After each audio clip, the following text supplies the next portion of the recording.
But ಬೋನ್ ಅಂತ ಬಂದಾಗ ಮಂಡಿ ನೋವು ಬಿಡು ಒಂದು ಟ್ಯಾಬ್ಲೆಟ್ ತಗೊಂಡ್ರೆ ಆಯ್ತು ಅಂತ they will ignore it. Bone health is very, very important. ಈ 40 to 60 is where you are very stressed in your lifestyle. Their health takes a backseat, especially for the ladies.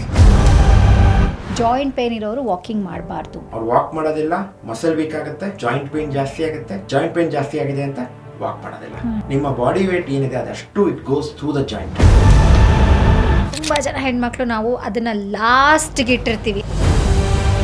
Condition is called silent disease ಅಂತ ಹೇಳ್ತೀವಿ. Wooden frame ಅನ್ನ ಹೆಂಗೆ ಗೆದ್ಲು ತಿನ್ನುತ್ತಲ್ಲ, ನಾವು ಯಾವ್ದನ್ನ ಹೆಣ್ಮಕ್ಳು ತುಂಬಾ ಜನ ಇಗ್ನೋರ್ ಮಾಡ್ತಾರೆ. ಮೆನೋಪಾಸ್ ನಿಂತ ಮೇಲೆ ಸ್ಲೋ ಆಗಿ ಸ್ಟಾರ್ಟ್ ಆಗುತ್ತೆ. ಮೈಕ್ರೋಸ್ಕೋಪಿಕ್ ಫ್ರಾಕ್ಚರ್ಸ್ ಆಗಿ ಅವ್ರ ಹೈಟ್ ಒಂದು ಅರ್ಧ ಇಂಚು 1 ಇಂಚು ಕಡಿಮೆ ಆಗುತ್ತೆ. ಓ, ಅಷ್ಟೊಂದು ಕಮ್ಮಿ ಹೌದು.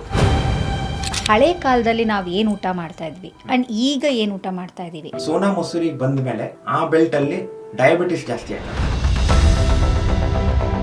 So all these foods which come with expiry date are dangerous. They are not food, in fact. They are chemicals sold in the name of food. ಮುಂಚೆಲ್ಲ kho kho ಆಡ್ತಿದ್ರು, kabaddi ಆಡ್ತಿದ್ರು, ಮರ್ಕೋತಿ ಆಟ ಆಡ್ತಿದ್ರು. ಇದರಿಂದ ಫಿಸಿಕಲ್ ಆಕ್ಟಿವಿಟಿ ಜಾಸ್ತಿ ಇತ್ತು. They were more stronger.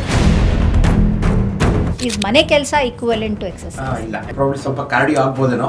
ಕಸ ಮಾಡಿದ್ರೆ body ತಿಕ್ಕಿದ್ರೆಲ್ಲ ಮುಂಚೆ ಆಗ್ತಿತ್ತು. ಬಟ್ಟೆ ಒಗೆದ್ರೆ strength training ಬೇಕು. ಇವನ್ ರನ್ನಿಂಗ್ ಆರ್ ವಾಕಿಂಗ್ ಕೂಡ ಅಷ್ಟು ಬೋನ್ ಹೆಲ್ತ್ಗೆ ಹೆಲ್ಪ್ ಆಗಲ್ಲ. ನೆಕ್ ಸಿಂಡ್ರೋಮ್ ಅಂತ ಹೇಳ್ತಾರೆ. ಸುಮಾರು ಜನ ಮೊಬೈಲ್ ಯೂಸ್ ಮಾಡ್ತಾರೆ. ಕಂಟಿನ್ಯೂಸ್ ಆಗಿ ನೋಡಿ ಹಿಂದಿರೋ ಮಸಲ್ಸ್ ಎಲ್ಲ ಸ್ಪ್ಯಾಸಮ್ ಆಗುತ್ತೆ. Shoulder trapezius spasm. At least 4 ರಿಂದ 5 ಪೇಷಂಟ್ಸ್ ಎವ್ರಿಡೇ ನಾನು ನೋಡ್ತೀನಿ. ಈ ತುಂಬಾ ಜನ ಮಂಡಿ ನೋವು ಬಂದಾಗ they go in for those injections. Steroid ಹೆಚ್ಚಿಗೆ ತಗೊಂಡವರು ಅರ್ಲಿ ನೀ ರಿಪ್ಲೇಸ್ಮೆಂಟ್ ಮಾಡಿಸ್ಕೊತಾರೆ.